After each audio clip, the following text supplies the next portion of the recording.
OSS ఫర్టిలిటీలో ఇక్కడ ప్రతి అడుగులో ఎక్స్పీరియన్స్ డాక్టర్స్ ఉంటారు. In the good hands of science. Mummy daddy అవ్వాలంటే ఓఎస్ఎస్ కి కాల్ చేయండి.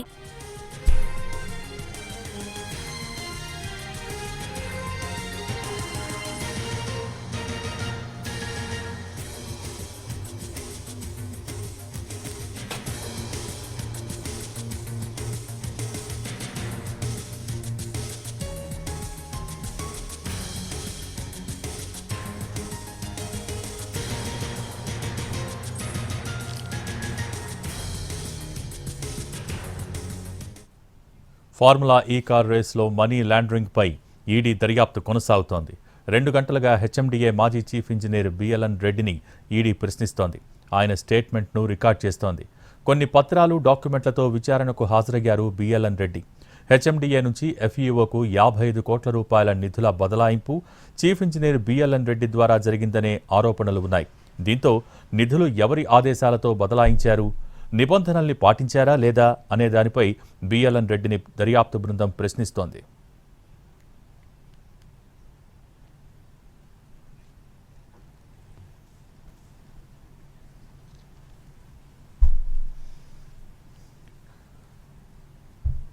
ఫార్ములా ఈ కార్ రేసులో మనీ లాండరింగ్పై ఈడీ దర్యాప్తు కొనసాగుతోంది. 2 గంటలుగా హెచ్ఎండిఏ మాజీ చీఫ్ ఇంజనీర్ బిఎల్ఎన్ రెడ్డిని ఈడీ ప్రశ్నిస్తోంది. దీనికి సంబంధించి పూర్తి updates NTV crime input editor Ramesh Vaitla లైవ్లో అందించడానికి సిద్ధంగా ఉన్నారు. రమేష్,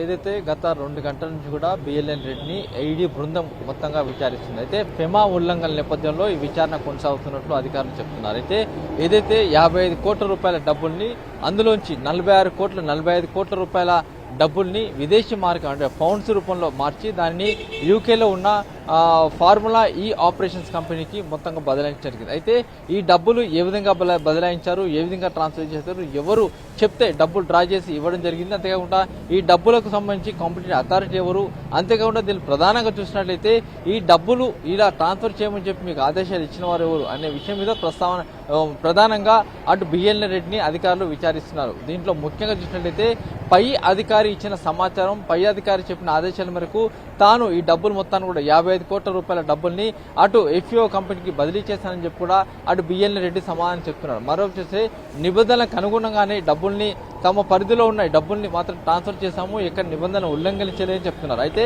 దీంట్లో ఫెమా ఉల్లంఘన జరిగిందని చెప్పి కూడా ఈడీ అధికారులు చెప్తున్నారు. ఎందుకంటే ఫెమా అంటే ముఖ్యంగా చూసినట్లయితే దీనిలో 45 కోట్ల రూపాయల డబ్బుల్ని ఫౌండ్స్ రూపంలో ట్రాన్స్ఫర్ చేసి అంటే యూకే ఫౌండ్ రూపంలో వాటిని మార్చివేసి అటు ఎఫ్ఈఓ కంపెనీకి బదిలీ చేయడం జరిగింది. అయితే దీన్ని ఫౌండ్ రూపంలో మార్చాలన్నప్పుడు కొంత తప్పనిసరిగా అటు ఫైనాన్స్ డిపార్ట్మెంట్ కావచ్చు, లేకుంటే మరోవైపు చూసినట్లయితే ఆర్బీఐ పర్మిషన్ కావచ్చు, ఈ రెండింటి పర్మిషన్ తప్పనిసరిగా తీసుకోవాల్సి ఉంటుంది. కానీ ఎక్కడ పర్మిషన్ తీసుకోకుండానే 45 కోట్ల రూపాయలని యూకే ఫౌండ్గా మార్చేసి ఎఫ్ఈఓ కంపెనీకి బదిలీ చేయడం జరిగింది. అయితే ఈ బదిలీని ఎలా చేశారు, ఏ విధంగా చేశారు, ఏ బ్యాంకు నుంచి చేశారు అనే విషయం అడిగినప్పుడు ఆ హిమాయత్నంలోని ఇండియన్ ఓవర్సీస్ బ్యాంకు ద్వారా ఈ డబ్బుల్ని మొత్తం కూడా ఎఫ్ఈఓ కంపెనీకి బదిలీ చేశామని చెప్పి కూడా సమాధానం ఇచ్చారు. అయితే దీనికి సంబంధించి నిబంధనలు పాటించారా లేదా అన్న విషయం మీద ప్రస్తావన పూర్తి స్థాయిలో ప్రశ్నిస్తున్నారు. నిబంధనలు పాటించకపోతే దానికి సంబంధించిన విషయం ఏంటి, ఎవరు చెప్తే బదిలీ చేశారు అన్న విషయం మీద ప్రధానంగా విచారణ చేస్తున్నారు. అయితే